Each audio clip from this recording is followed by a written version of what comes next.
there was an elder whale in this book. And so it's really kind of an amazing thing to get to like listen for like how does a whale speak? You know, it's a whole other world. And one of the things that this whale happened to say was that there's no such thing as being on time, that that's a complete human construct. This idea of trying to step on time that's in constant fluid motion. And she talked about being in time. And so I just love that. It actually changed the way I think about time, to be honest. And so may we be in time together. And so, as we begin, I invite you, if you haven't had a moment, put yourself on gallery view, and that's the top right corner, and just take a look around the room. Just take a look around the room. Oh, hello, Gabriel and Andrea. Um, it's like it's such a pleasure to get to see who are you co-creating with, you know, and maybe don't do a stare down, you know, just notice, you know, oh my gosh, who are we going to co-create with today? Because stories are called out, they're created with the people. Hi, Amy Smith. Oh my gosh. Um, who stories are called out by the people who are in that active role of listening. It's the listening that calls out the story. It's the listening for yourself, for the story itself. It's your listening not only to the storyteller, but for the storyteller. And so I'm going to invite you into a kind of deep, deep, deep listening for yourself today. And I'm going to ask you to really think, take a moment in this moment to really consider what is activated in your life as we start thinking about, oh my God, this wild world of 2020. You know, so many of our lives radically shifted together. It's not like there's ever been any time like this on the planet where so many people had a shared common experience of their life radically transforming. And yet we all experience the transformation and the change in so many different ways. But what happened for you?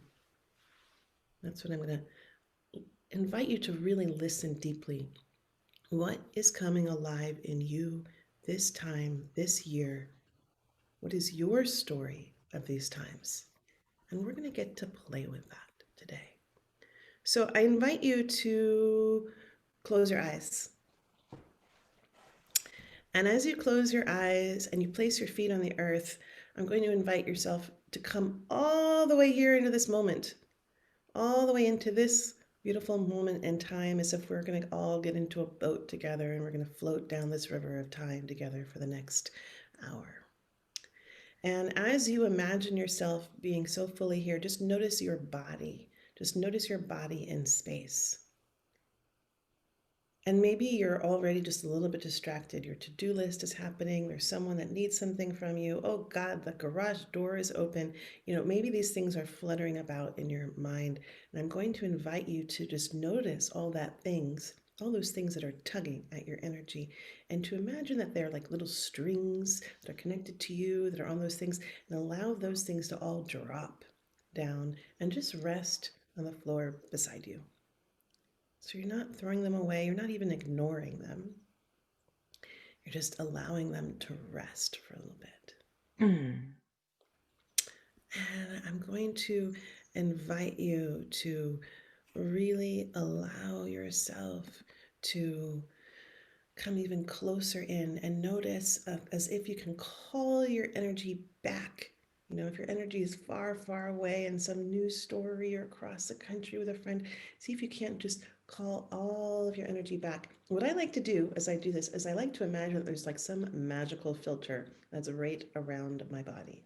And as I call my energy back, all the gunk that's in our collective psyche, in our collective consciousness, the fear, the the anger, the unknowns, the all the different stories. Just allow them, that's not yours, to just get filtered out on the outside, and so that just your clear, true essence energy makes it through that filter, and as it comes through, it's all this bright gold. And then whoof comes straight in, maybe through your heart, Maybe it wants to come in through a different part of your body. And just notice what part of your body comes alive as you receive a little bit more of that energy of yours that was scattered about, living in other stories, living in the other stories of our time. So this is an exercise in attunement. And so some of you might be like very frustrated right now because you're not seeing all these things that I'm talking about and you're wondering if you're doing it right. And there's no wrong way. What we're doing is we're engaging our imaginal life force. We're engaging our attunement to our intuition. We're attuning to our somatic body, where we're noticing. And so that's a lot of things to be doing at once. Some people have more practice in this, and so they might be feeling everything. And some people are just beginning to pick up these tools and wonder how to use them. And that's great. You're here playing, and that's what we're going to do for the next hour. We're going to play together. So just really keep that in this mind of yours and this heart of yours of just like we're here to play with different ways of exploring with story and creation. And so now that you're in your body, just taking a few nice deep breaths. Maybe you want to place your hand on your belly and imagine those breaths going all the way down to your belly. And as you breathe in, maybe breathing in with the intention to receive this gift that you just gave yourself for the next hour. And exhaling out anything that you just want to let go of. You can make a little bit of noise. And breathing in. I know it's a strange thing to begin a storytelling class with your eyes closed, but we do that because storytellers are the seers of our time. We are the ones that are looking past the first layer of glamour, the first layer of what is shown, and we're listening. We're listening for the origin of the story. We're listening for the meaning behind the words. We have our eyes out and a super ability, capacity, especially in our times, to listen for the voices of doubt, the voices of pain, the voices of fear, and how they might get woven into the stories that are coming towards us at this time. And as sacred storytellers, we are able to hold the wholeness. What is whole? That language of whole, it's connected to holy, the wholeness of these times. We have this wild capacity to see things both as they present in front of us and in that wild mythic dimension where the archetypes, where the symbolic nature, where the metaphor, what is metaphor but the language of spirit, lives. So we play a very unique role in bringing the wholeness to our times. Of not only being able to see all these things, but have this unique ability to make the choice to speak into these times. And as conscious creators, we really understand the power of our words. We understand how much words matter.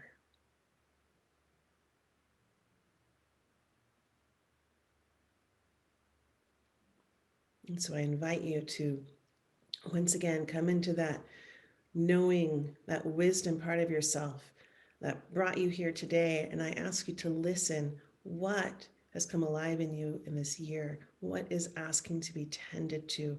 And what if something in this next hour together could speak to that part of you? So I invite that kind of heightened listening for that specific thing that's alive in you today. I'm going to read you a quote. And this, actually, I'm going to read you a poem. And I don't usually start with a poem, but these are strange times. And what is poems? What are stories? But they bring beauty to our world. And what do we know about beauty? But it feeds the soul. And so what a beautiful way to be in the world is to be soul feeders. soul nurturers. This is Hafiz, the seed cracked open. It is used to be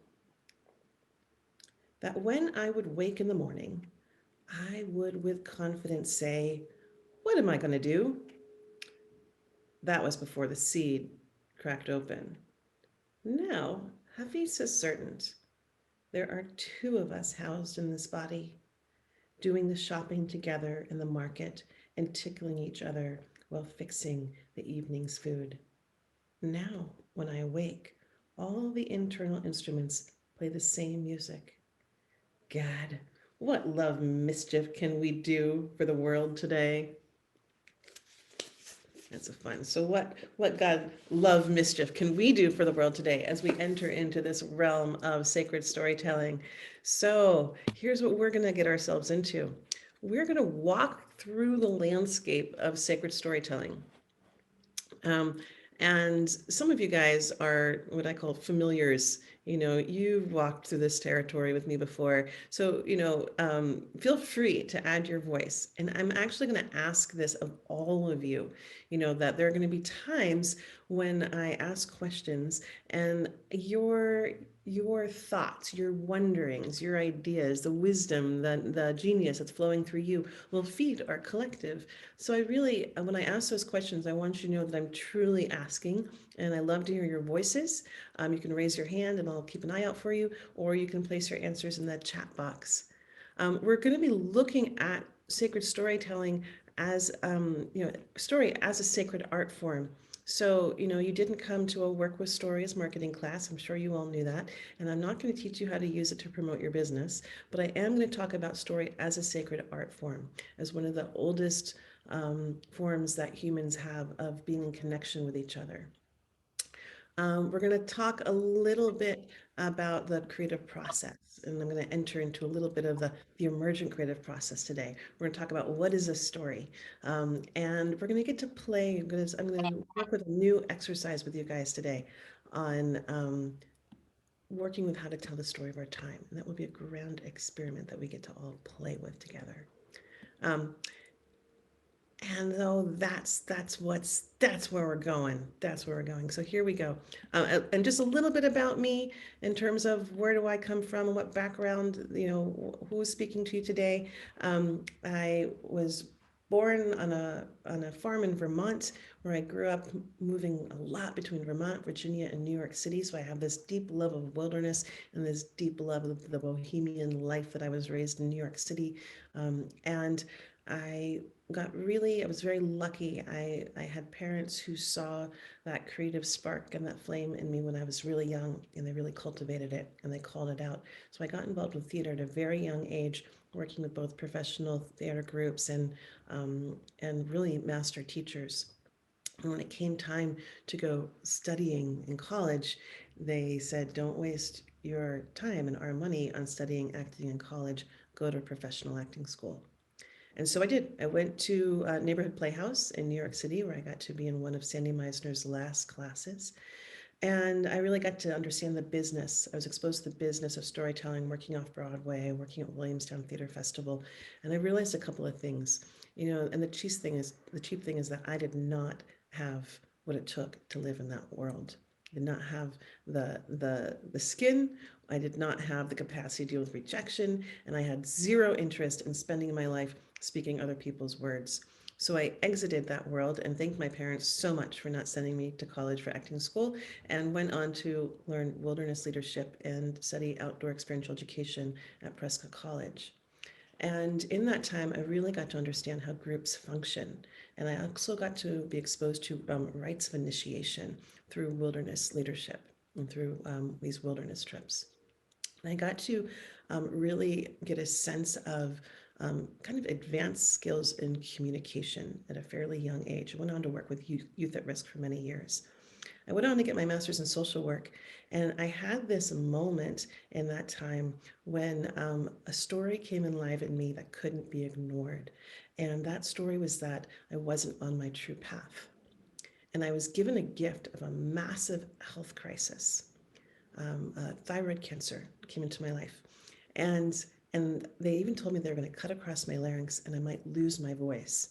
And I was so lucky that that happened to me at such a young age because I got to have that moment that many people don't ever get to have in their life, where it's like, are you doing your heart's desire? Is your soul activated on its path? And I was like, no. It was like, well, then get on it. So that's how I jumped out of that world and went right back into this wild world of storytelling in the way that was truest to me. And I could feel there was something that happened when I got to work in all those worlds of being in the world of theater and being in that space. I could feel that something was happening in that space, and it was really magical. And I had no idea what was going on, but I could feel that there was something in me that really wanted to learn how to harness that energy and how to use it for social good. I was kind of obsessed with it for some reason. And so I started a performance, the Performance Initiative, which was a nonprofit designed to use storytelling for social change, theater for social change. And we worked on issues around the Iraq War and brought people of different political perspectives together to hear each other through a theater performance. When the elections were revealing that young people weren't voting, we did a massive event called Engage. And we used theater to have different political perspectives, different views come into the room, and really listen to why this group wasn't engaging. And based on that, we brought in political leaders so that they could have one-on-one conversations. And that vaulted me to California. And I never talk this much about my journey, so I don't know what in you is getting me talking about this journey of mine. Um, but and what I found in that space, and I was very lucky, I found the truth of my unique voice, and that it wasn't really in many places. That this art of sacred storytelling is a very, very old art form. There's very few people carrying it still, and there's very few women out there carrying it.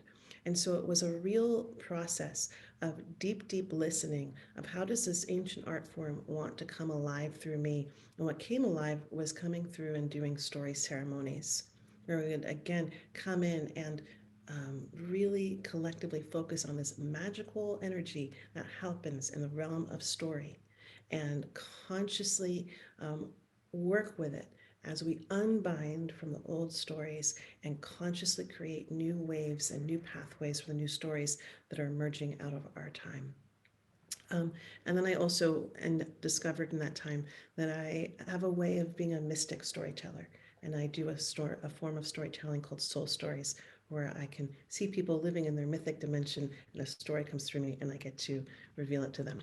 And so it's really fun. Anyway, I have never in my life talked that much about my journey in that way, but you called it out. That's all I can say.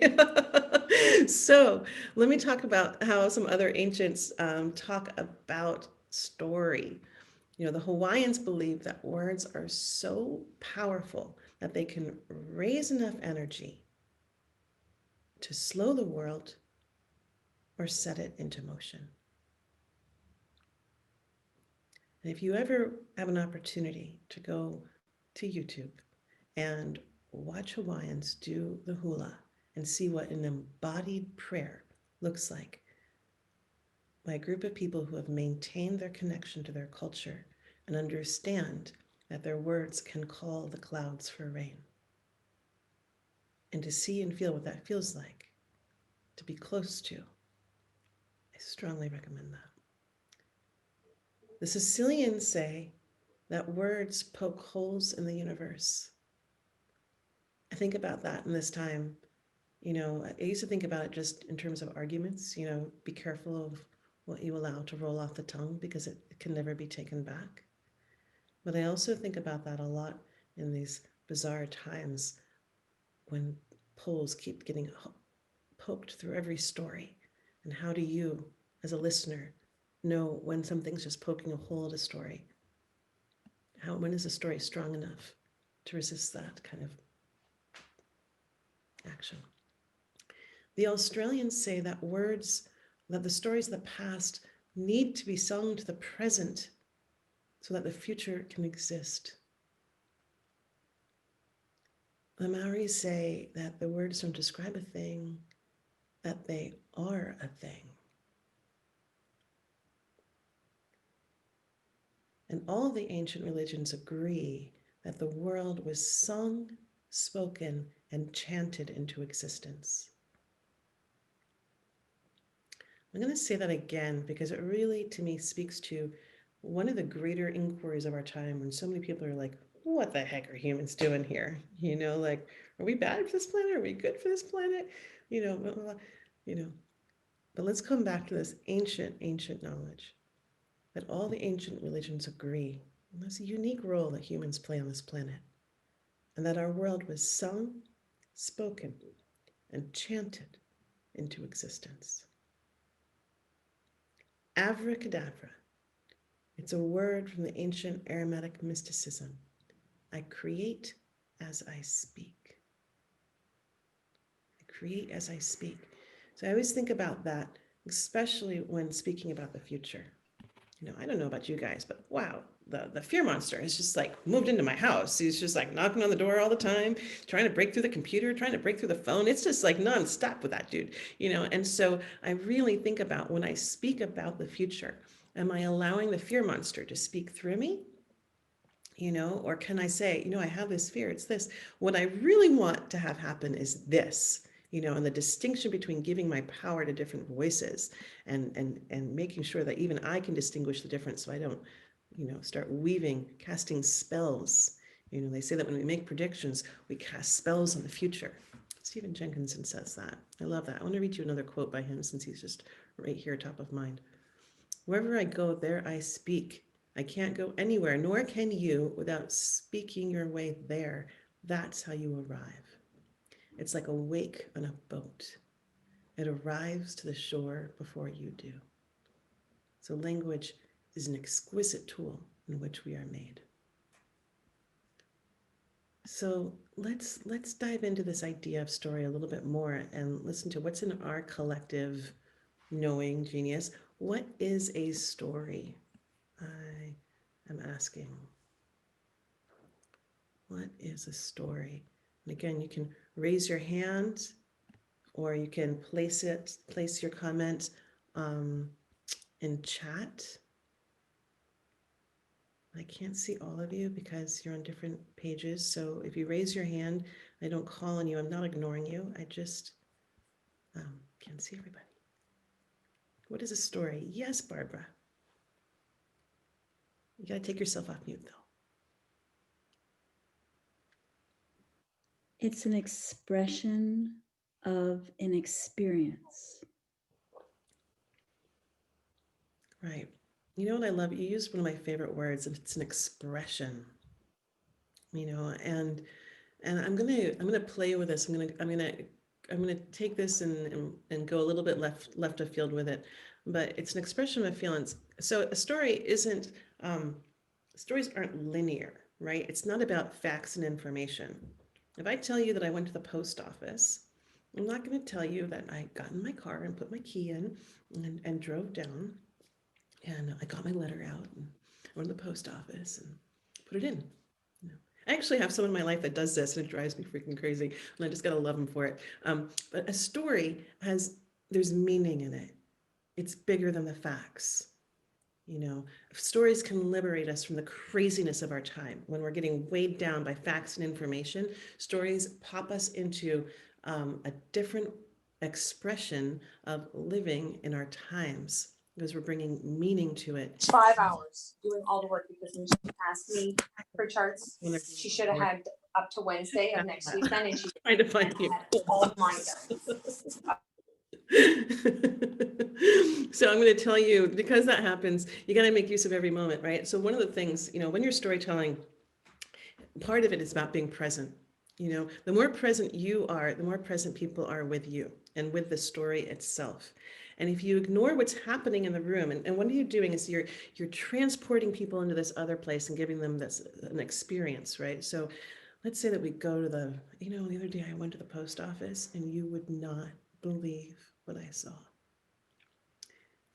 There was a woman with this jacket on, and like there was all this like movement and rustling behind the jacket, and I could have sworn I saw a wing pop out.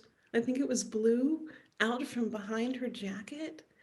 and it started fluffing and doing all this stuff, and she was acting like nothing was happening, but I could tell that she was actually, I think she was a dragon.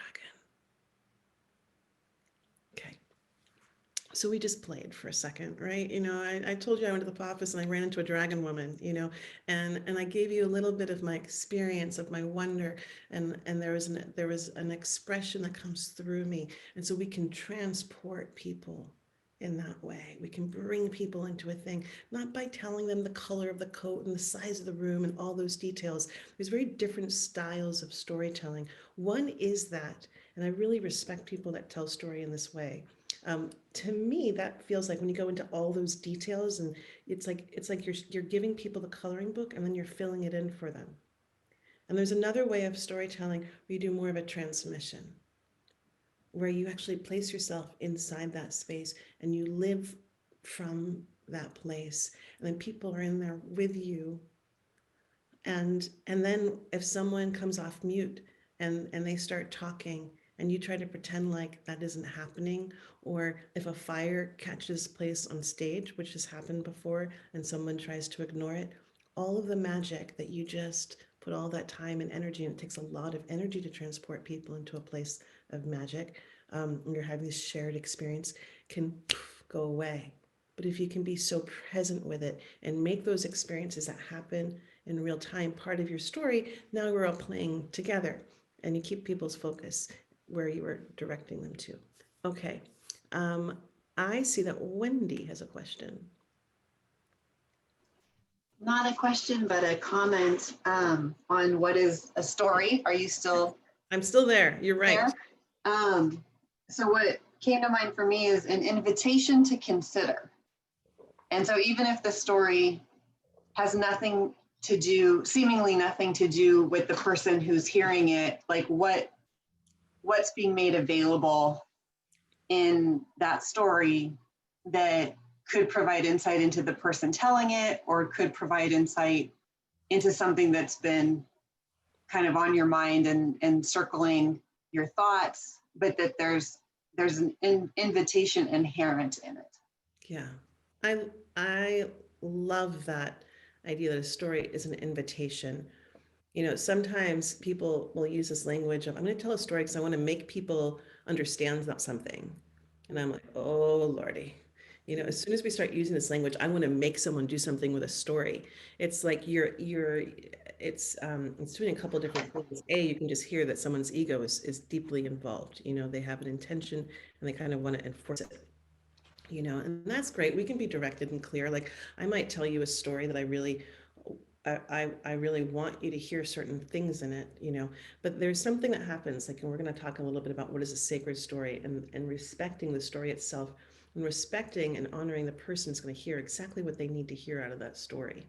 So it's a very humble process, this way of coming to storytelling, and it's a very collaborative way of being with people, so um, I think of story as a temple. Oftentimes it's a sacred place, and right is what he says, like, I invite you into the story, and if I've done my job as a storyteller, I've created a place for you. And this is a little bit of what I did before we all started. I invited you to come fully present. I gave you an opportunity to let everything go.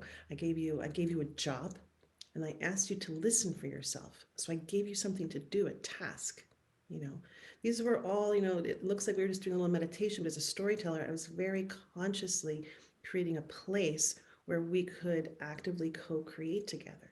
you know and so, in that way, I think of this story as a temple itself that we're creating an invitation to, and it's a space that is kind of sacred, because I can't see what's being in around your conscious when I tell a story. You know, I'm never going to judge you for the thoughts or emotions or feelings or blocks or barriers that come and reveal themselves in your story, because I'll never know. And this is why I really think it's kind of like this sacred place where you can go into the temple, or you can go into the church, and you can have this direct communion with that holy energy, that magic space. And what can come alive in you is it's in our group field, but it's also yours in private, and it's intimate. And I really think in that way, It's a very unique thing. Yeah, Anita's saying story is a portal, right? It transports us. We can co-create realities together. We can co-create demons together and monsters. We can mess around with heroes, but we can also do something else, which is we can reinvent the entire story structure. In our greater world, I would say there's a little bit of doing that. We have had a certain story structure which actually supports the patriarchal perspective of mind. How about this one? We have had the hero's journey that is that has been, it is so heavily impacting almost every movie that you see coming out of Hollywood, that sometimes it's so subscriptive that you know exactly what's going to happen, and you're like, okay, something in you feels good because it's familiar, but you can't remember the movie afterwards because all they did was follow the shape and form of something that they knew would keep your brain addicted, but there's actually no life in the story. Okay, I just said 10 things in that, but what I really wanted to get to is that this idea of that there's different kinds of story modalities. And when we look at the hero's journey in particularly, it follows this idea, this trajectory that we have to leave our homes, we have to find a monster, we got to find a bad guy, okay? We got to fight the bad guy, we got to win. That's how we find our gifts. That's how we find who we are in the world, you know, and we bring that back home. But look at what's inherently that's in that story structure is that we think that there always has to be a monster to fight. There always has to be a bad guy. So what we learn is actually an unproductive way of being in relationship to conflict. And so I would say that part of what's happening in the Western form of storytelling is that we've become addicted to conflict and not productive conflict. You know, the conflict that's in so many of our stories is drama, and constructive conflict is when we can stand and be in our heart and say what is true. We can have good boundaries. Constructive conflict is when we know how to say no, thank you. Constructive conflict is when we're able to come to each other and we're like, wow, that really hurt. I'm going to tell you that hurt, or, I don't agree with you, but I'm still staying in my heart. This is constructive conflict. And so a lot of our television shows, a lot of our movies, a lot of our things don't actually model that for us. They are thriving off of this cotton candy drama addiction that so many of us are in. So, um, okay. You guys are just going on a roll over here. Can I keep up with you? A story is the ability to create a world. Yes, Kristen. Thea says it's the telling of a moment in time and place, right? And then it gets to like travel and be in other places. Isn't that a trip? It's like your house is going to break down. Your car will rust. Your body is going to die, but the stories you tell might continue. They might just keep getting carried on from generation to generation. They completely ignore the rules of entropy. Thomas is saying that many stories today are not true. People should be more discerning about what they believe.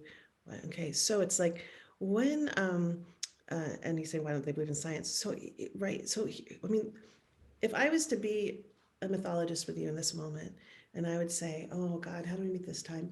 I would call this chapter the story of the time of many stories happening at once. It's something that no culture has had to deal with before, where so many people that come from so many different cultures, from so many different worldviews, not only live next to each other, never had this kind of diversity before, but can actually be exposed to each other and have to actually somehow co-create a reality together, and apparently it's just not possible, you know where we are right now, when there's so many different perspectives, so many different views, so many different news and information sources. It's what do we have to also face right now, that there was a time when there was a very, very, the gatekeepers had a firm grasp on the news and information that most people got access to. So, the greater portion of people and countries, had a shared story. They had a shared belief system. Now with new media and the internet, we get to hear all the different stories and all the different perspectives. And then we get to really understand who and how powerful we are as humans and as listeners, because what are listeners? But we're the co creators. So, the great illusion, if I can pop it, is that the power is in the storyteller. Storytellers are powerful, they are influencers. Okay, but don't be fooled by the illusion. The real power lives in the listener. Because while the storyteller plants seeds, the listener is the garden. And you, listeners, have the great capacity of being extremely discerning about which seeds you allow to fly right on by, or perhaps you allow a couple of seeds to take seed and be like, that seed of fear, that doesn't feel so good. I'm not going to water that seed anymore. You know, the seed of, like, or do you allow these seeds to take, do you give them your life force power? Do you water them? Do you feed them? Do you speak them out loud? Um, Thomas says stories on film transmit those details, right? Okay, Jill saying story is a way of sharing a place and wander to wander and muse with others. Right, I love it. Okay, you guys are great. Story is shared sacred space held for those in search of magic, says Simone. Oh, we got to play with that one. Um, okay, so let's talk about if we understand, those are some beautiful ways and ideas about story. Now let's just break it down to like a super simple, unpoetic expression of what is a story. And I think of, when we look at like humans have often taken their understanding of the technological world and applied it to themselves. So we used to consider ourselves machines. Now that we're in the time of this time, we're speaking um, in reference to technology. So following that train of thought, I'm going to say that a story is another way of looking at a story is that it's an operating system. And it's an operating system where we learn our values, our belief systems, and what we believe is possible. And if we could take it even further, it's an operating system where we can consciously, unconsciously plant certain energies of fear, of love, of connection, of grief, you know. And so, um, when working with those kinds of operating systems, now we're kind of looking at, oh, okay, how do those stories live in me? And are there stories that are kind of outdated? And if I'm upgrading, look, I'm just going to keep it. If I'm upgrading and really wanting to live in my life in a certain way, maybe I want to live with more love. Maybe I want to live with more trust. Maybe I want to have more innovation. Wow, maybe I really want to go to Hawaii, but there's something in the way of me believing that it's even possible, right? So then you might want to say, oh, what old stories are living in me that are no longer in service to me. So now we're kind of getting into the realm of what distinguishes a sacred story. So if that's a kind of an idea of what a story is, now what makes a story sacred? No right or wrong answer, but what comes to you?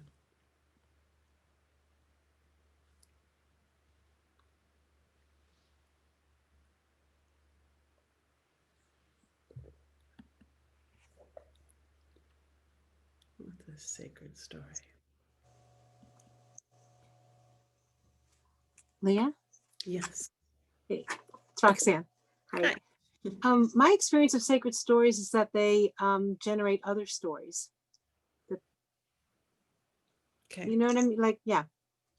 Yep. So I would play with that and just say, okay, so a sacred story has a life force that encourages life, right? So it's like a sacred story in its very design has what is it in service to? It's in service to life thriving. So it gives birth to other things. It's inspiring. It makes connections. It calls out more. So it's generative. Great. I love that. Gurlane, am I saying that correctly? Am I pronouncing that right? It says intentionality. Yes.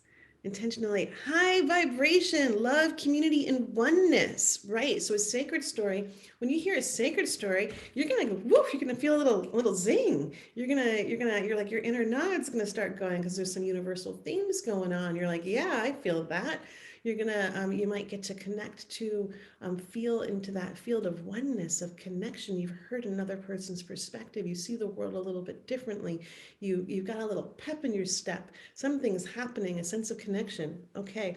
Deb is saying that divine truths embedded in words and imagery, right? So truth. Do you know what truth actually is? Do you guys know the origin of truth? It's a carpentry term, and it's used, I believe, I'm pretty sure, don't quote me right, but I think this is it. But truth is, it's when something's true, it's in a straight line, you know.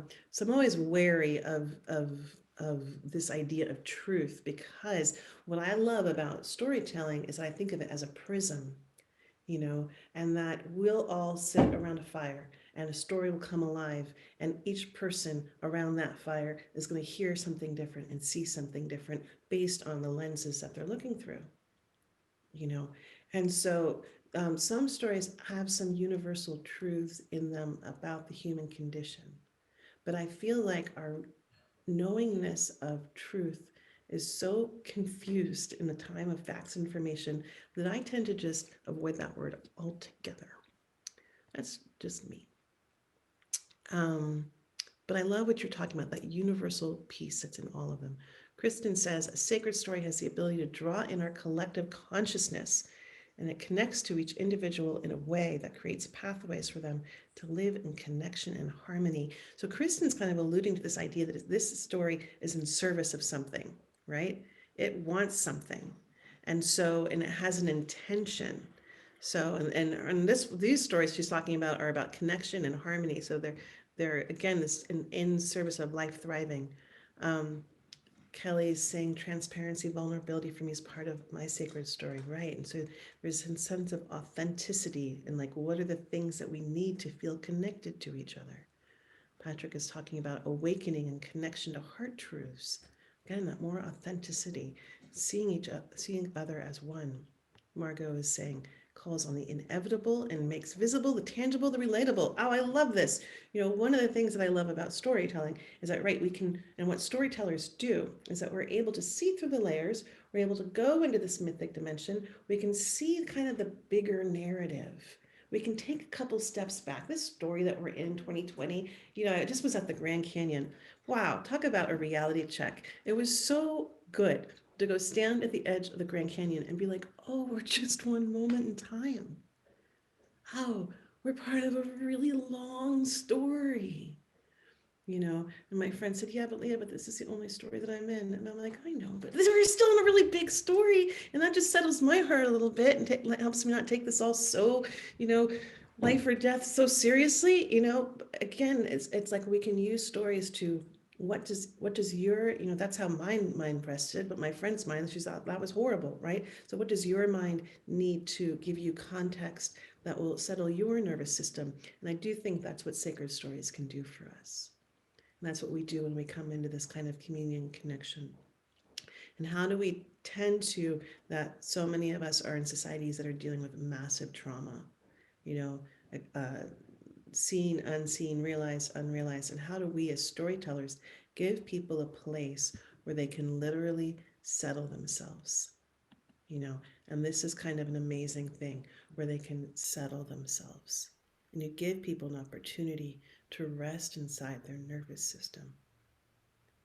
So maybe you're just telling them a story about the dragon woman that you ran into at the post office the other day. But maybe in the way that you transmit your intention to tell a story that connects and tell a story that magic is everywhere when you're willing to look for it is something that people can live with and rest with and carry with them. And so it's a very multidimensional thing. And this piece of that, we have this opportunity to give people a place where their nervous systems can rest just through the simple act of telling a story. And the act of the generosity of what that is in these strange times. Um, Lisa's saying that Barbara's saying that sacred story, essential truth, connection to spirit. Right now we're getting that idea of spirit. So it's this connection to spirit, and one of the things I talk about sacred storytelling is the very use of the language of sacred. I'm so sorry, was a complete setup, because the very employment of that language, as soon as I say that something is sacred, I just said that something else is not sacred. It's a setup, right? you know? And so, but I call on this language because what does sacred um, bring us back to? It's about seeing the life in all things. It's honoring and having reverence and respect for the life in all things and valuing that life. And I would say in the culture that I'm a part of, there is that way of being is being called back into life. I was not raised in that way of seeing the world and that animistic approach and looking through the eyes of what we would now say indigenous eyes, seeing and honoring the life in all things. So we employ that language. We call on it because it brings us back into that way of being. So when I think of a sacred story, I think of a story that has a life force that's living within it. And so now when we're talking about a sacred story, we're actually talking about an ally. And so now when we talk about, if I'm going to be in relationship with a sacred story, how humble do I need to be, to actually be in real relationship, where I can listen for the wisdom that will come through that story that I have not yet have access or learned or lived yet in my life. That's one of the reasons why I love storytelling, is because it's like you get to jump into all different ways of knowing and knowledge and wisdom ways that you might not have had access to, but the story does, and it's coming through you, and all of a sudden you're telling the story and you're like, whoa, I had no idea, and it could be a story that it's an old story that you're telling, and all of a sudden some awareness comes alive in you, or it even could be a story that you create in the moment. So one of the key thing that I want to point out about sacred stories is that I really want to invite you into this deep sense of really, really paying attention to all the stories that are coming at you right now. Is this a sacred story, or is this a zombie story? Okay, sacred stories are here to serve life thriving, right? Zombie stories look like a story, feel like a story, smell like a story, but there's no life force in them. And they're kind of life force eaters. And I'll tell you, this is a little bit personal, but I had an experience over Thanksgiving. And wow, the holidays, it's up. It's like if you thought you got a little bit off of 2020, I don't know. It just feels like they're gonna make sure that we all get ours at some point in this year. It's so great. There's this shared story. And so, I got my 2020 blow over the holidays, spending it by myself. And I grew up, I've never ever had a holiday on my own. So it was a great experience. It was an initiation. I can say that on this side. It really didn't feel like it at the time. But I also caught myself in this moment of how that experience, what was my pain body doing? And I got to actually, because I get the great excuse of having this work and I have the creative tools, that when something like that comes up, and I really invite you to do this, that when fear comes, when pain comes, when doubt comes, when fear of the unknown comes, when anger comes, when you are engaged with storytelling and the creative process as working with a tool for healing, now you've got this extra awesome tool. This is one of the tools I wanted to invite you into today, is to really say, oh, okay, if this is pain in the room, what does pain look like?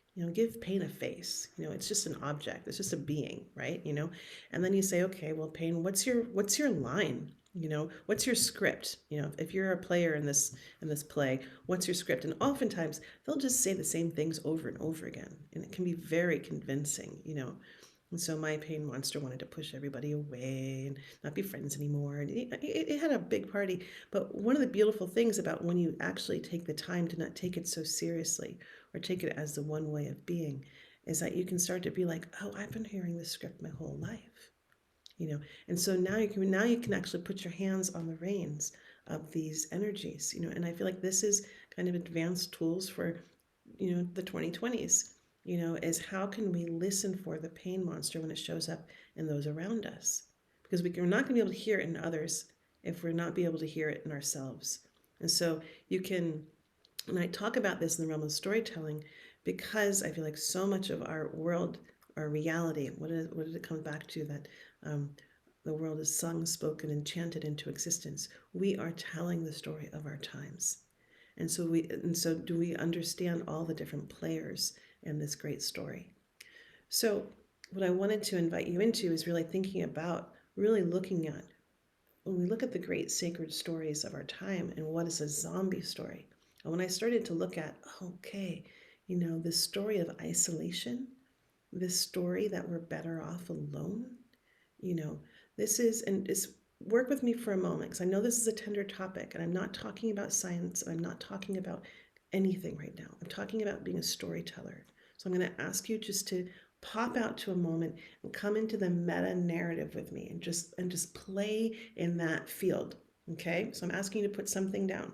Okay? I'm not making any commentary on COVID. I'm talking about stories. And so when we look at this, when we talk about the story of that we're safer alone, that we're safer in isolation, I had this moment of being like, oh my God, that is a zombie story if I've ever heard one, because it goes against every narrative that we understand of how the natural systems of the world work. Cells work in unison. Our neurons need pathways of connection. You know, forest, a healthy ecosystem in the forest has a lot of different things in it. You know, I'm not saying that we need to be safe and that we need to keep our distance. We need to have healthy boundaries. There are times that but I am saying, what is the narrative that you're in? Can you do that while being safely, intentionally in connection with other people? That's a sacred story. I'm still in connection. I'm finding new playful ways to have connection, ways that I never imagined possible. How can you allow the imagination to come alive in you and to imagine new ways of engaging that you've never had before? You know? And so this is where, when we all of a sudden, this is where I start inviting you to keep looking at the stories of our time and really look at them and be like, is that a life force feeding narrative? Just look at it as a storyteller in the mythos. Or is that a zombie story narrative? Is it feeding life, or is it taking life away? And sometimes you can just add a comma and just do something slightly different. So let's play with something. Let's look at your 2020.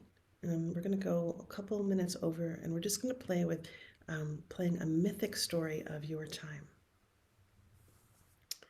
And Patrick is saying, I have been practicing sacred silence walking early morning in the desert daily. Yeah. And I found story was silence. I hear both polarities emerging as well as the trauma. Right. And like, how present can we get with our listening? How alive in the game of wonder and curiosity about, is that, like, just keep asking, is that, like we've been talking about truth, is that a true story, or is that just a story? And it's okay if they can just both be there, in that deep listening. Okay, so I'm going to invite you to play with the mythos of 2020. This is your mythos. I'm going to, Amy. So Amy and I are part of a beautiful community, and one of a dear woman in that community just died very suddenly this past Monday. And she spoke about her connection to life's web, whether in a prison cell or in a coma or alone, our breath is still feeding the trees and they us. That's beautiful. One of the ways that we can honor people is by carrying their stories. And Jolie Alon. And And I've really been thinking about that with Jolie. I'm just going to go off a little bit for a second here, and I can't not tell a little bit of Jolie's story, right? Because here we are, and Jolie tells a story about how on her honeymoon, um, as she was on her honeymoon, and and she, talks about how, she ended up getting divorced from the man that she married, but they remain good friends, and she talks about how to this day they still said that their wedding was one of the happiest days of their lives. So I really think about that, and that what it is to be that wild, expansive, loving moment, and how on her honeymoon she all of a sudden felt this connection to the oak trees that she hadn't had before, and she ended up carrying and connecting 20 pounds. She collected 20 pounds of acorns in 20 minutes. And she went on to be beyond an advocate for the oak trees and sharing their stories and really having a deep, she had such a deep connection with the natural world and a way of speaking about it that I'd never heard anyone speak about it. And one of the things that she said to me in a class that she said, she didn't say it to me, I mean, she said to all of us, was she really wondered about if the if the oak trees weren't making as many acorns as right now because people weren't using them, because we weren't receiving their gifts. And she wondered if they were stopping their production of those acorns because their gifts weren't being received. And that really stayed with me, that idea of how to be so aware of the gifts that are being given and not to be taking them for granted. Because there could come a time when if those gifts aren't being received, they just might not be made for us anymore. So let's play with your 2020 story. And we're just going to do a couple minutes of a dive. I'm going to create a little story recipe for you.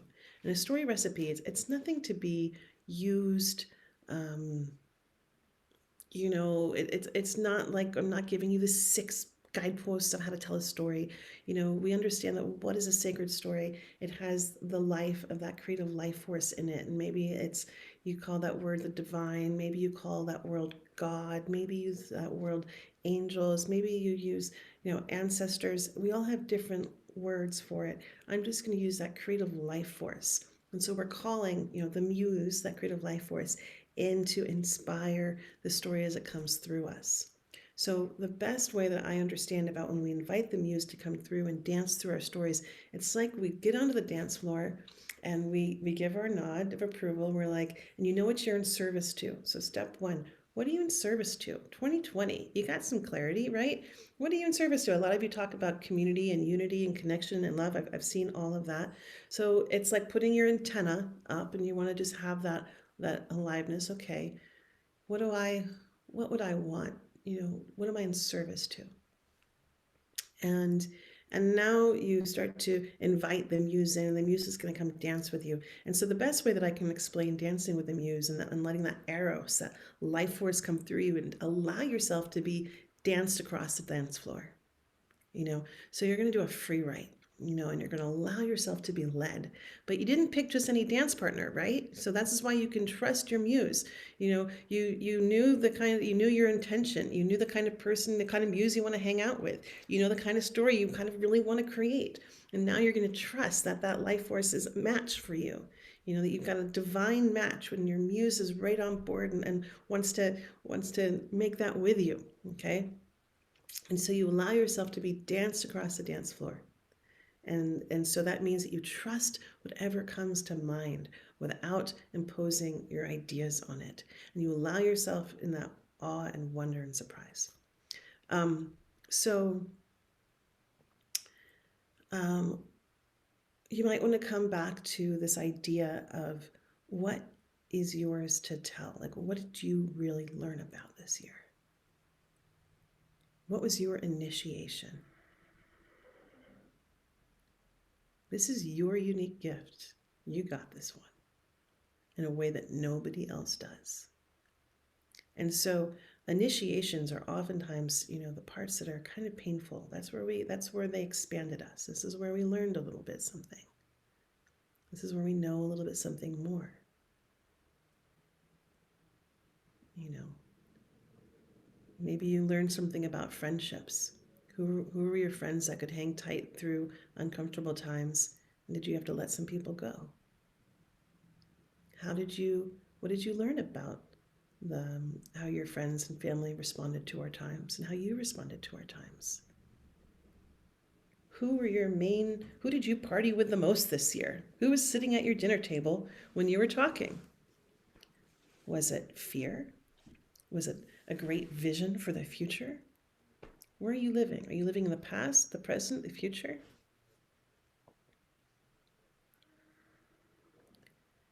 So, who were your allies? Who were the beings that got you through? You know, there's always a Yoda. There's always a fairy godmother. You know, the creator of the Cinderella stories talks about how it's really important to recognize those archetypal energies that live outside of our family systems who help us understand what we are, because our families don't do it all. They're not designed to. Sometimes it's a friend. Sometimes it's a garden. Sometimes it's a cat. So again, just come in with that question. Who was your sacred ally? Maybe you met a guide in the unseen world that spoke to you in your dreams. Maybe you befriended a plant in your garden and you were part of life coming into being.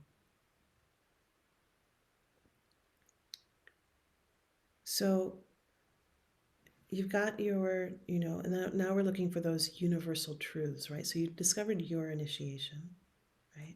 You got your thing that's like, you understand it, right? Like I just revealed a little bit like, oh man, I understand pain in a way that I've never understood it before because I got to really hang out with it. I went into the cave, I can talk about it and I can allow it to come into my stories as a character in ways I never could have before. So that's a gift that we have to give. So that's where it's like, this is where as sacred storytellers and of conscious creators, we have this unique superpower that not everybody has, but everybody could have if they wanted it, where we could take the suckiest moments in life and we can alchemize them and we can metabolize them and we can put them to work for us. As this community really is in great suffering around the loss of a member, how do we honor them through story? How do we honor what we learn from them? And then what do we do? Then we might look for some universal truths. How is this story not about you? This is the great flip. Okay, so sometimes I'm going to tell you a story and it's all about me. I'm going to do that in just a couple days. I'll tell you about it. But sometimes we make the story and it's actually all about our listener. John Steinbeck says the story has to be about the listener or it will not last. Just so you know, we've got about 5 minutes left in us. I don't usually go over an hour, but I am today. So really think about, what are those universal themes that live in your story? What was the greater initiation? What is the part that lives in everybody? This is how so many people were talking about that truth, right? I call it the inner nod. I call it that, like that universal thing where like, oh yeah, I know that piece. So again, what are your universal truths? What is that? How is your story about everybody? And now you're just flipping your perspective. How is this about all of us? Even though I'm just telling you my story, my very personal story about going to the post office and running into a dragon woman. I'm talking about that universal capacity of running into magic and being willing to look at it, even when it's trying not to show itself, so that's a slight universal theme. Okay, so you're going to, a lot of people are going to tell you to take people and create a conflict and bring them back down, right? But I'm not playing that game with you. I'm taking an extremely feminine approach. I'm inviting you into a process called the Emergent creative process. You know what a story feels like. It's in your bones. Your story is going to take people on a journey. There's going to be a beginning. You're going to find your way to the middle on your way to the end. It's just going to happen. You can't help it from happening. It's amazing. So that's going to happen, and and the ending is the hardest part. That takes skill and craft and technique. I'm not going to lie about it, you know. But here's what happens when you've got an ending, is that you can do a couple things. You can really look at remembering what was the point, what was your point, what are you in service to, what do you want to anchor in, what do you want to land. So you can have that great phrase. You might want to have one of those like beautiful phrases that just sums up the whole thing, and then that you just listen for. You can't force that kind of stuff. You just have to write it and rewrite it and write it again and keep listening for how am I going to anchor this in? You might want to fold it back to the beginning. That's one of my favorite things, folding it right back to the beginning, you know. But here's the thing that I would also that I love to teach, and it's a quick way to end a story. Would you kind of come to you found your story, you've come to your end. Maybe you haven't nailed the most perfect ending. Oh wow. But you can end it very easily, and you can tell the story tonight over the dinner table with your friends, and I strongly recommend doing that. You're just going to talk about what's your narrative of 2020. What did you learn? What gifts did you cultivate? What gems have you polished by digging around the cave, and you end your story with a blessing. This was learned, I learned this through Carolyn Casey, and she learned it from John O'Donohue. What you're seeing me do right here is I love honoring those who've come before me. It strengthens our web of connection. So anything that you've learned here, gosh, share it. And it never hurts to name where in the web we are and how we're all connecting and inspiring each other. And it strengthens it as it comes through us. So John O'Donohue was an Irish mystic. He teaches a lot about blessings. As you give a blessing, it comes back. And so, you think about the metaphor. What is metaphor? It's the language of spirit. You think about a metaphor that represents in some way your story and your mythic journey. Okay. And then you paste it into that story blessing. So it's a very simple thing. When, if. Or if, when. Okay. If you find yourself alone in the forest,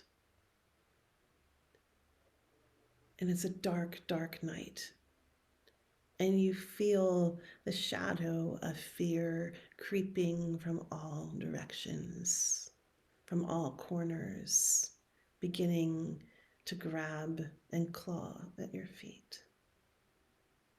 Then, may the light of the moon find her way cascading down through the leaves to shine over you, to show you the truth of what is really there, and to shine a path out of the forest of aloneness and into communion. So it's a very simple way to end a story, and nobody noticed you didn't finish your story because you just gave them a blessing. It always feels good that you get a blessing, and there you go. So I invite you to do this tonight at your dinner table. Play. You can actually create the story in 10 minutes. It's really not hard. It's really, really easy. Believe me, just keep saying that. If you ever think that it's hard, you just, what's saying it's hard? Maybe it's the critic or doubt or whatever. Just don't take them so seriously, and just call on the muse and ask for the inspiration and follow the flow of your pen, and something will emerge. If you just came for this class, we are complete. Thank you, thank you, thank you. It's always a treat to see people coming again and again. And if you are curious about ways to stay in connection in the world of sacred storytelling, I'm going to take about 5 more minutes and talk a little bit about ways that we can keep playing. Thank you, Sabina. So there's a couple things that are coming up. I'm actually doing something I've never done before, which is I'm doing an online story ceremony. And it's a 5-day event. It's kind of crazy. It's really comes out of the work of story and initiation. And the way that works is, basically there used to be in old tribes that when you went on a big journey, you came back and you told the story. You know, you brought all the gifts back to your community, and it was a way of integrating and calling out and sharing. But also, it's a way of bringing all of you back home. I just did a wild journey. I just drove 8,000 miles across our country and back, and up to Orcas Island and back down. It was quite a journey. I have a lot of stories to tell, and I'll be engaging this old practice, you know, and so it's really about keeping this practice of being in sacred story alive, working with story as initiation alive, and also just having a fun way to come together a couple nights next week. You know, so it's 1 hour a night. You can come for one night, you can come for 2 nights, you can come for 5 nights. You know, it's totally up to you. One ticket gets you into the whole thing, and this is every year I do a fundraiser that honors an elder or an organization that I really believe in. And this year, what was really coming alive in me was that teaching about, if you want to bring peace to the world, feed those who are hungry. And so each night is dedicated to a different organization that feeds those who are hungry. And it's everything from elders on dialysis to the orcas in the Northwest who are starving. And so I really went into a multi-species perspective, and there are organizations that I'm really proud of to be connected to and to be giving to in this way. So it's designed to nourish us, our community, and to also nourish those who are physically hungry. So I just put a link in there, and that's that. If you feel like you're like, all right, the muse has been woken, I'm in, I want to play, like, let's just get in there and let's talk story. Then for you, I have wisdom stories. And someone heard, Patrick, you heard me get the bad news, and I saw this, and I was like, oh man, this isn't the page that I would normally think to show you guys for a story class, so I apologize. But that is our page that describes wisdom stories right now. So I'm going to talk to you about what the class is. And what the class is, it's a 4-week class. We meet for the first 3 weeks in December. We start next Monday. Then we take the holidays off, and then we meet the first week of the year. This is a class that's designed to support you in telling your wisdom stories. So we'll be right there looking at, okay, what is yours to cultivate? What are the gems that you wanna make sure that you get to give away as a gift through the form of story that can be carried? You know, what are the great initiations that you've gone through? You know, and we think of wisdom as only living in elders, but wisdom, I really believe, is cultivated by those who want to cultivate it. So you can be at any age and have wisdom within you. And you can also just not even know what story you would tell. You know, you don't have to come into the class knowing what story you're going to tell. We are going to we're going to cultivate that and discover that together as a group. And so it's a process where it's a story skills building class. So you will get to write your class, you'll get to practice it, you'll get feedback, you'll get to create in a really supportive environment that supports play and discovery. And then our last class, we do a great storytelling jam, and you'll get to tell your story. And then you also have a partner that you work with outside of class, so you also get some extra practice time and extra support through that way. So that is Wisdom Stories, and it starts next Monday. And then I think there's 2 other things that are happening. It's just a wild, oh my gosh, there's so many cool things that are happening. The other thing that it's happening is that if you are really into the story of money and your story around scarcity and abundance, we are bringing in a guest teacher who's playing with cultivating resilience and reclaiming your relationship to money. But this is not your normal class. You know, this is in the realm of story and myth. It's being taught by Eden, who comes to us through partnership with Shakti Rising. And it's really looking at how can we change not only the stories that we tell, but how we live in our own stories.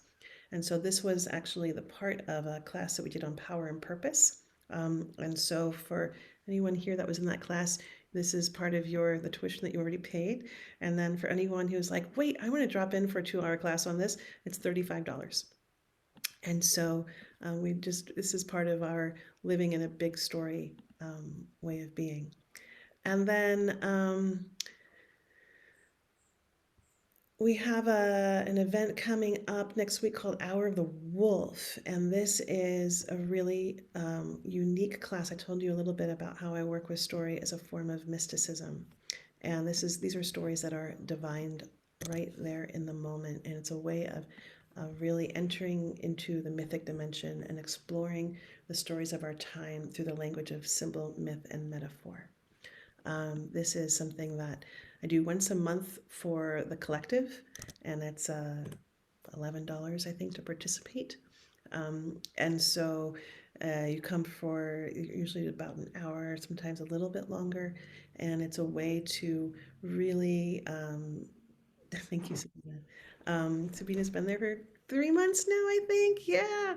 And so, it's a way of having an intimate experience of both exploring what is going on in your own consciousness, what's going on in your awareness, and what kind of medicine can come to the story. So we get into a real sense of focused intention about receiving the medicine that we need and receiving it through story and song. It's fun. It's a weird way of being together.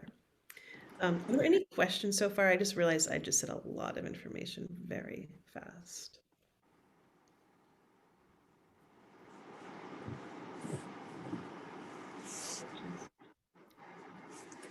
Great.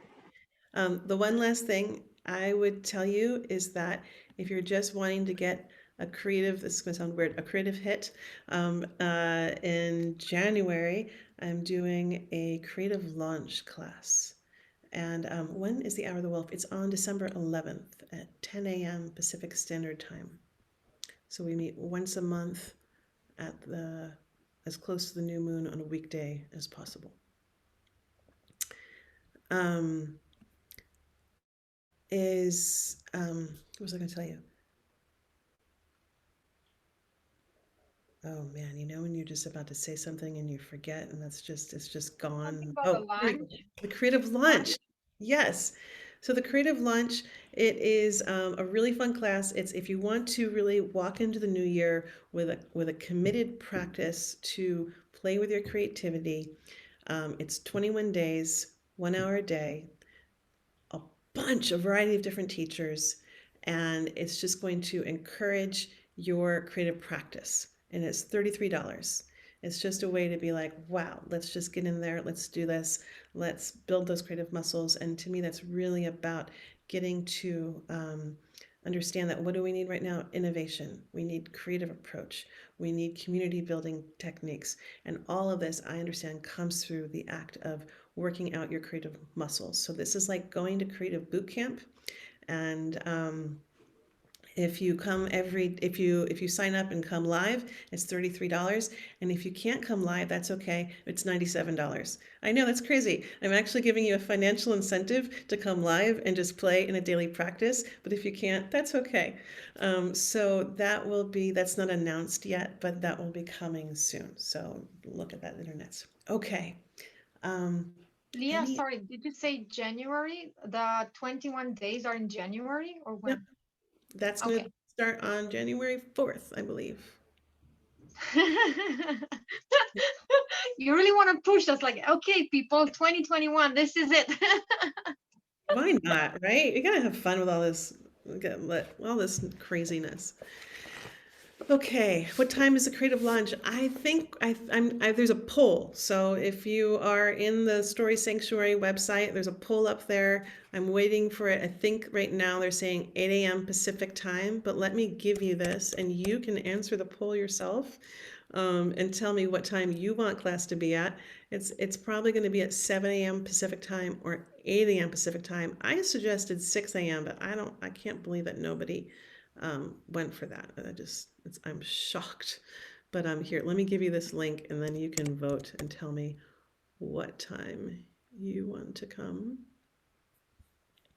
And the Story Sanctuary, which I'm going to give you a link to, this is a Facebook page where it's just designed to help build community around sacred storytelling. So it's a place where you can learn about classes from other people, talk about stories, share cool stories, all the goods. Okay, there you go. Any other questions before I leave you with a poem? All right, here we go. This is Get the Blame Straight.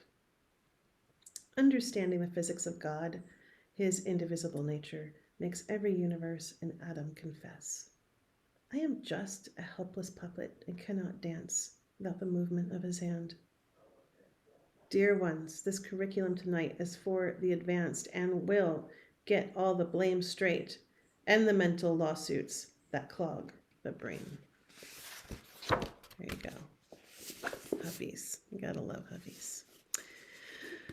Thank you, everybody. Thank you, thank you, thank you. Thank you for coming. Thank you. Very beautiful. Really appreciate it. Thank you. Thank you, Leah. Thank you, everyone. You're welcome. Thank you. We Thank can you. all take ourselves off mute and sing a little farewell. Good day. Okay. Bye. Goodbye. Thank you. Thank you for Thanks again. saying. Bye. Pleasure. Bye. Thank you. À See you bientôt. soon. À Bye. bientôt, mes amis. Mes amis, à bientôt.